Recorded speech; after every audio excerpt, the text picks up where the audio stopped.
La conférence des Nations Unies sur les changements climatiques se tient à Sharm el-Sheikh en Égypte jusqu'au 18 novembre. La Polynésie française est particulièrement concernée. Nos atolls, vous l'avez vu, sont directement menacés par la montée des eaux. Lors de son discours, le président Macron a réaffirmé l'importance de la lutte contre le changement climatique. Voyez ce sujet d'Outre-mer Première.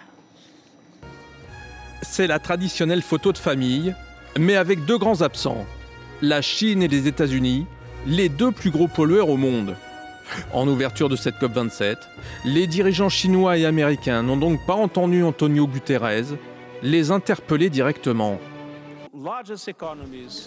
Les deux plus grandes économies, les États-Unis et la Chine, ont une responsabilité particulière. Elles doivent joindre leurs efforts pour concrétiser un pacte. C'est notre seul espoir pour réussir. L'humanité a le choix, coopérer ou périr. C'est soit un pacte de solidarité collective, soit un pacte de suicide collectif. Car les engagements actuels sont loin d'être à la hauteur de l'accord de Paris de 2015, qui fixe comme objectif de limiter le réchauffement à 1,5 degré d'ici la fin du siècle. Or, la trajectoire actuelle est estimée à 2,8 degrés. Autre engagement non tenu, l'aide financière aux pays du Sud, particulièrement touchés par le dérèglement climatique.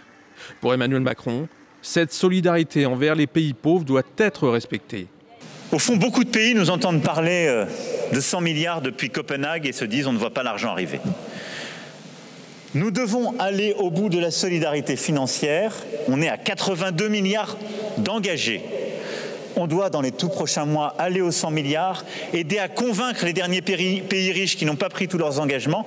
Mais surtout, on doit débourser beaucoup plus vite et trouver des mécanismes, qu'ils soient bilatéraux ou multilatéraux, pour être au rendez-vous de ces décaissements pour que cet argent arrive vers le Grand Sud.